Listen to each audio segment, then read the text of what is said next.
Hello guys, a couple of weeks ago I went to the UK for a weekend and I managed to get a car boot in on the Sunday morning at 6 o'clock actually.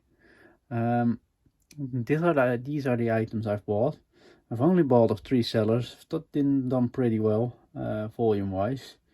Not too cluttered. So I'm in the process of cleaning them up and putting them away. I try to clean things and put them away because you end up with drawers full of dirty things, which I mind.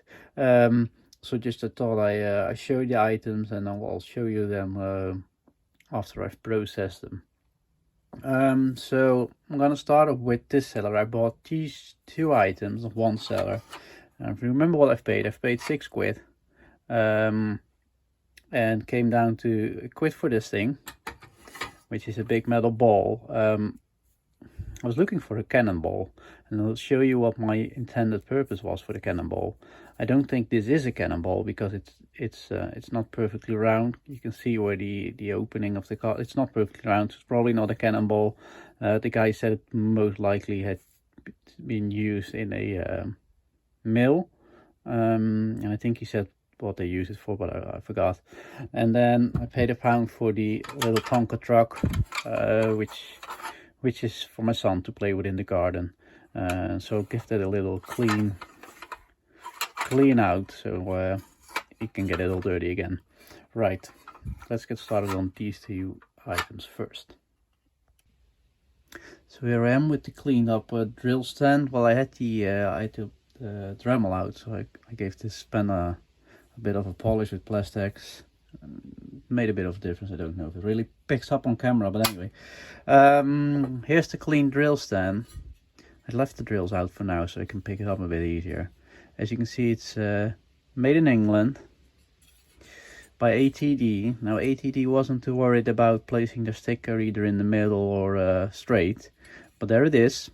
I cleaned it very very dusty. I cleaned it and I waxed it with Maguire's. Oh no, sorry, with Mother's Wax. Our favorite, this one, which has a bit of a cleaner in it. So gave it a bit of a polish, so it has a nice shine now, I think. I've also cleaned the drills and oiled them, so I'll put those in now and I'll show you what that looks like. So this is the drill stand with the clean drills back in it. They've collected quite some dust over the years, and dust holds moisture, so they're gone a bit rusty, but they're all cleaned up now and oiled, so hopefully they'll stay like this for a while. Now I like the little drills being there when I picked it up. From memory this one was there and I probably lost it in transit, but I should have looked more carefully at the other stand the guy had, because now I'm missing these 2 drills and it's bothering me a little bit. Anyway, I've got a nice red drills, and as you know, as you can hear, my sons just came out to play, so you can hear them in the background. Moving on, but I got this wire brush, a hand wire brush. It's not the most comfortable thing to hold, so I'll show you quickly what I like to do with these things to make them a bit more comfortable. It's got quite thick wires. I don't know. I don't think it's particularly high quality, but anyway, let's show you that one. So this is how I like to keep the wire brushes I own. So I round over the corners just with some sandpaper, just round them over so they're nice and smooth to hold, a bit more comfortable, and I give them a quick coat of Minwax gun stock, and a couple of sprays of clear lacquer. So because I don't like, when you use them, your hands tend to get dirty and it stains the wood and they look horrible, and this is a bit easier to keep them clean. So this is what I usually like to do to most of my wood handle tools, actually, like for garden implements, things like that. So there's that done. Now last but not least, I've got these 3 nice punches. Now I think this is one of the favorite things tool wise I've bought, so let's clean those up and I'll show you them. So here are the cleaned up punches. Now I've dressed them and I've wire wheeled them, and I went over the working part with the sanding belt just a little bit, not getting all the nicks and dents out, because you can't really. I'm not completely happy with how I dressed this one up, but this is what it is now. As you can see, solid steel. A rather good quality, I think. This one is a Tyzac. This one is a Priory, and this one is no name. Probably had a name over here before it got dressed itself by the previous owner. So there are those. I'm quite happy with those. I think they look good, and I think they'll be of use. Now, I'm sorry, while editing, I noticed I had to clean up my phone, and I've deleted a few videos. So there's gonna be a little bit of a rough cut somewhere in here, and I've left a few things out. Now I think what I've left out is me talking about the clamp, and me talking about the truck, or at least showing it clean. So here's the little Tonka truck cleaned up. I just washed it, I cleaned it all out, you know, clean inside the wheels, and then I polished it using a polishing compound, and then I waxed it using our favorite wax. Polished the windscreen a little bit, didn't go sanding it for a little boy to play with. So you can see it came out, you know, relatively good. You can still see some of the little bit remnants of the rust in the corners where you can't really get.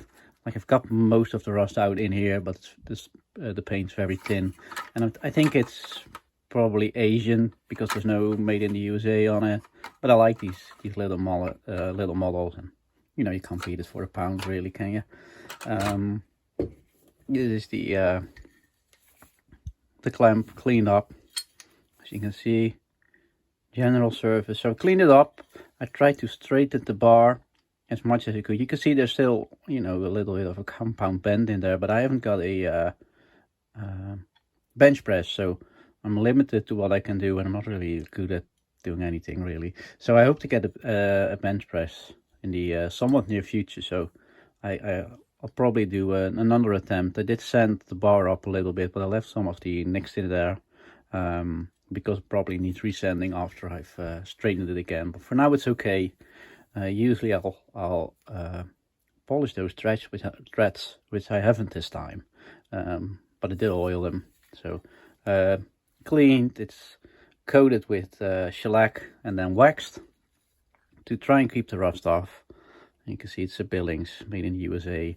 And what I found interesting, because I said there would be paint on there that I would lose, remnants, well, that's what I thought were remnants of Japanning, which weren't like really, it's just forging, scaling what's on there, the thicker parts. So they're still all on there. Sorry. So it's quite roughly made actually for a Billings. So nice addition to the collection. Can go with the other ones just as it is. So pretty happy with it. So yeah, a video with a bit more mundane tools than last video, but I also enjoyed these tools, and I think they look good. Something look good as great as shed art and whatever not. So I hope you did enjoy this video, and I would really appreciate if you'd leave me a comment, and I hope to do another video relatively shortly from now. Thank you all for watching. Bye.